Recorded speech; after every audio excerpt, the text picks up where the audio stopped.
에베소서 3장 14절부터 21절까지의 말씀입니다. 제가 가지고 있는 성경으로는 신약성경 313페이지에 있습니다. 네, 다 찾으신 줄 알고 제가 봉독해 드리겠습니다.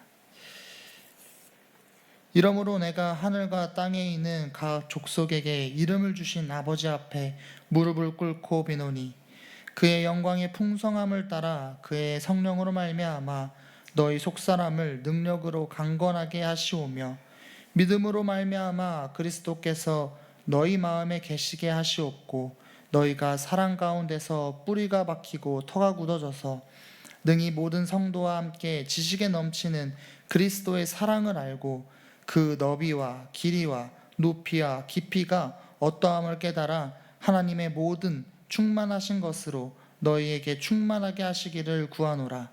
우리 가운데서 역사하시는 능력대로 우리가 구하거나 생각하는 모든 것에 더 넘치도록 능히 하실 이에게 교회 안에서와 그리스도 예수 안에서 영광이 대대로 영원 무궁하기를 원하노라. 아멘. 아멘. 오늘 말씀의 제목은 바울의 중보 기도입니다. 우리는 성도 간에 서로 기도를 부탁할 때 대부분 현실적인 것들을 구합니다. 이런 문제, 저런 고민 등 현실적인 도움을 위해서 중보 기도를 부탁합니다. 그러나 성도를 위한 바울의 중보 기도는 에베소 성도들이 영적으로 성장해서 또 구원의 신비를 더 깊이 깨닫게 해달라는 것이었습니다. 바울은 현실적인 문제를 가지고 중보 기도를 하지 않았고 성도들의 영적 성장을 위해서 기도합니다. 과연 바울은 어떤 자세로 어떤 기도를 중보하였는지 오늘 한번 살펴보도록 하겠습니다. 우리가 첫 번째로 살펴볼 곳은 바울의 기도 자세입니다. 먼저 바울은 에베소 교회 성도들을 위해 기도할 때 무릎을 꿇고 기도를 시작합니다. 15절을 한번 보시겠습니다. 아버지 앞에 무릎을 꿇고 비노니. 이것은 겸손하게 기도하는 자세로서 그 당시 유대교나 초대교회에서는 아주 드문 일이었습니다. 대부분 기도의 자세는 이렇게 서서 하는 것이기 때문입니다. 그 당시 무릎을 꿇는 것은 신을 경외하는 표시입니다. 즉 바울은 무릎을 꿇어 하나님 앞에 두려움과 존경하는 마음을 다하여 기도를 시작하고 있는 것입니다.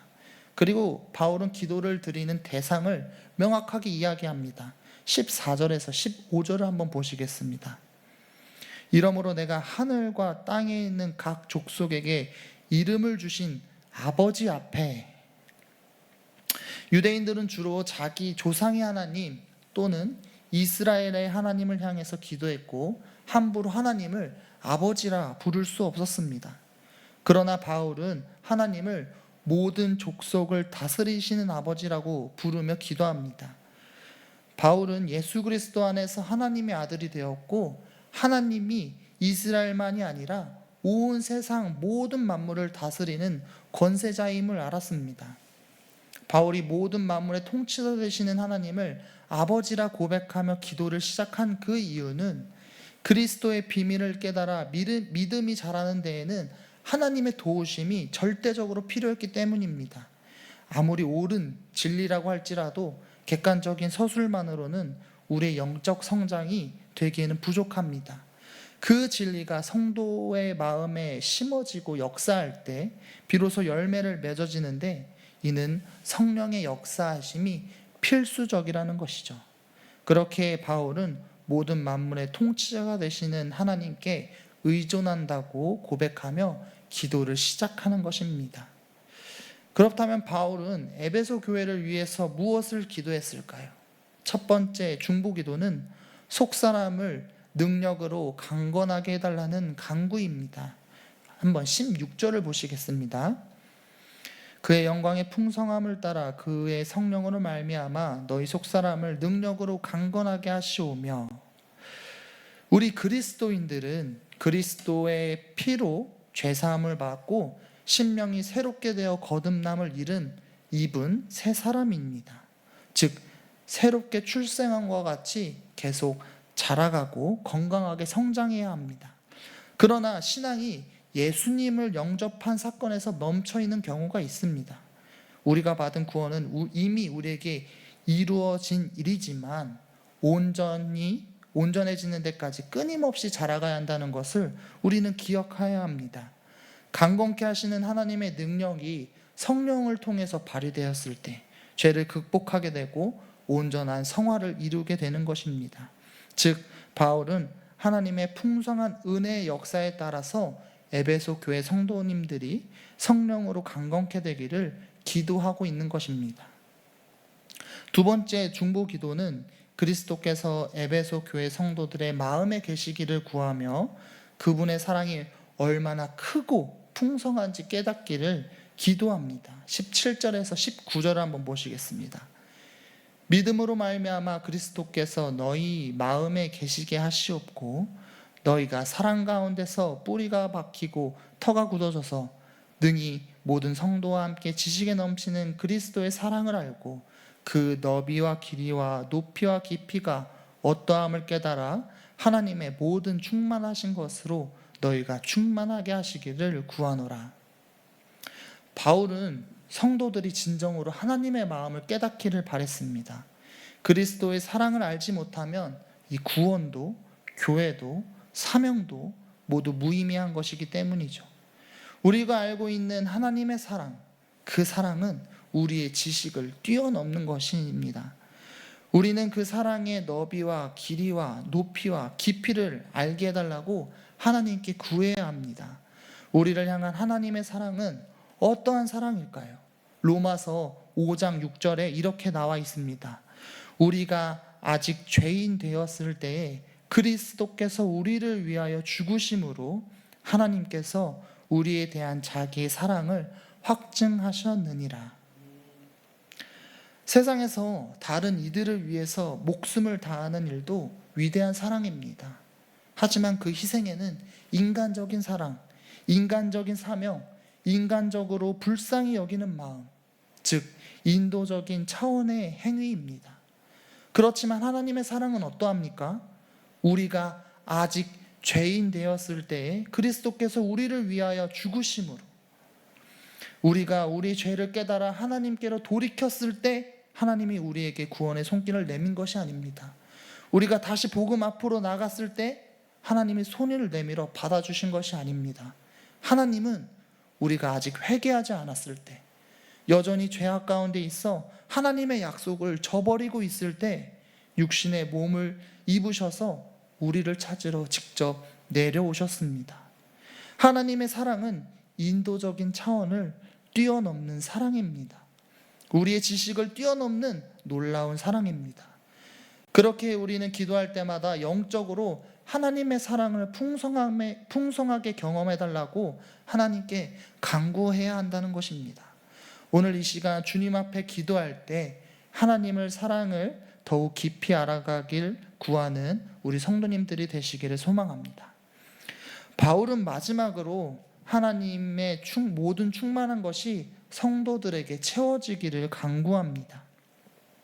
성도님들은 사마리아 여인을 기억하십니까? 사마리아 여인이 우물가에서 예수님을 만나게 됩니다. 그 시간대는 그 누구도 길거리에 나오지 않는 시간대였습니다. 그러나 그 여인은 그 시간에 우물가로 나옵니다.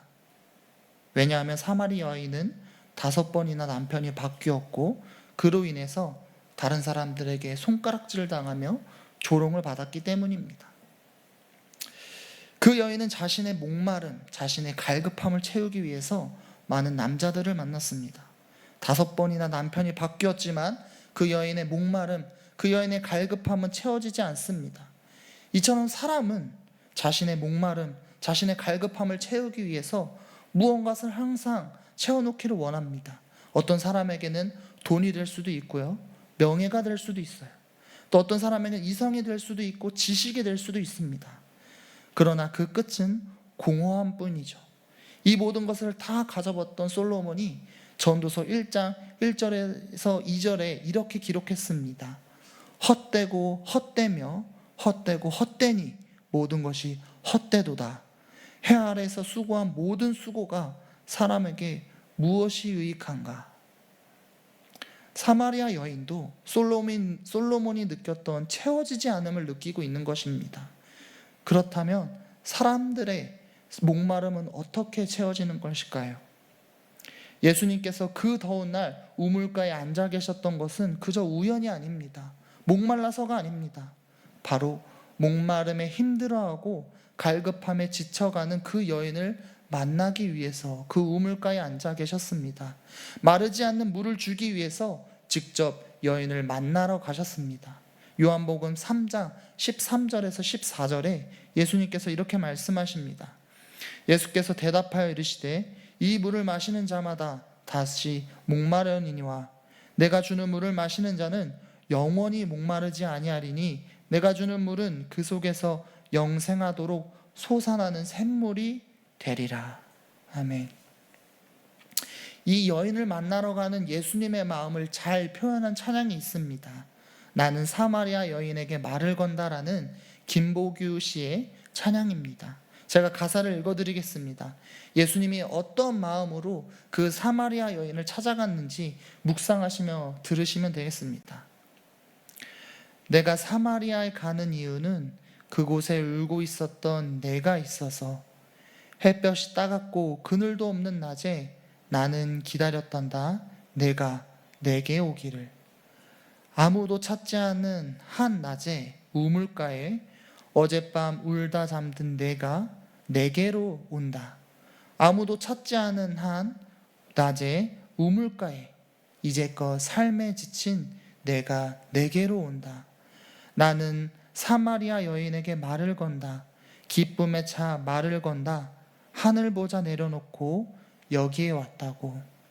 넌 내게 다시 이리 재촉한다. 그 물을 내게 달라 한다. 넌 이미 보았다. 그 물이 여기에 바로 내 안에 있어. 아무도 보지 않았던 내게, 아무도 오지 않았던 내게, 그 누구도 찾지 않았던 내게 내가 지금 간다. 나는 사마리아 여인에게 말을 건다. 기쁨에 차 말을 건다. 하늘 보자 내려놓고 여기에 왔다고. 사마리아 여인에게 찾아가신 예수님의 마음이 이 찬양의 가사와 같은 마음이 아니었을까 생각이 듭니다. 영원한 샘물을 주기 위해서 그 누구도 찾지도 보지도 오지도 않았던 그 여인에게 기쁜 마음으로 찾아가신 예수님. 그 예수님은 오늘도 채워지지 않는 우리 마음에 마르지 않는 샘물을 채우러 오십니다. 바울은 사람의 목마르고 갈급한 마음이 무엇으로 충만케 되는지 잘 알고 있었던 것 같습니다. 그렇게 에베소 교회 성도들의 마음이 하나님의 충만함으로 충만케 되기를 기도합니다. 이 사마리아 여인처럼 채워지지 않는 목마름에 힘들으십니까? 의지할 것이 없어 쓰러지고 지치십니까? 무언가를 마음에 채우지만 결국 목마름에 허덕이고 계십니까? 기도하십시오. 그 누구도 찾지 않았던 그 우리의 마음, 그 우물가에 예수님이 기다리고 계십니다. 하늘 보자 다 내려놓고 기쁜 마음으로 우리를 기다리고 계십니다. 우리를 언제나 기다리시는 예수님께 기도로 나아가 영원히 마르지 않는 샘물을 받으시는 우리 수표교회의 공동체가 되기를 바랍니다. 말씀을 정리하겠습니다. 바울은 먼저 에베소 교회 성도들을 위해 겸손한 자세로 하나님께 기도합니다. 그리고 현실적인 문제를 놓고 기도하는 것이 아니라 영적 성장을 위해서 기도합니다. 속 사람을 경건케 해달라는 기도, 성도들 마음 가운데 예수님이 거하셔서 그분의 사랑의 깊음과 넓음과 높음을 알게 해달라는 기도, 예수님의 충만함으로 성도들이 충만케 해달라는 기도입니다. 이 바울의 기도를 잘 기억하시길 바랍니다. 아직 우리가 죄인 되었을 때에 우리를 위해 죽으신 예수님의 지극한 사랑을 깨닫고 그 누구도 찾지 않았던 우리의 목마름, 갈급함을 마르지 않는 샘물로 채워주시는 예수님의 위대한 사랑을 깨닫게 되는 기도의 시간을 가지시길 바랍니다. 우리 수표교회가 영적인 기도를 통해서 하나님 앞에 기쁨이 되기를 간절히 소망합니다. 우리 함께 기도하시겠습니다. 하나님, 우리가 이 시간 창조주 하나님 앞에 겸손한 마음으로 기도를 드립니다. 예수 그리스도를 통해서 우리에게 보여주신 그 위대한 사랑의 깊이와 높이, 넓이와 너비를 알게 하시니 감사합니다. 그 사랑으로 우리의 속사람을 강건케 하시옵소서. 오 주님, 우리의 마음이 갈급합니다. 그 누구도 우리의 마음을 알지 못하며 그 누가 우리의 마음을 알아 우리를 위로할 수 있겠습니까?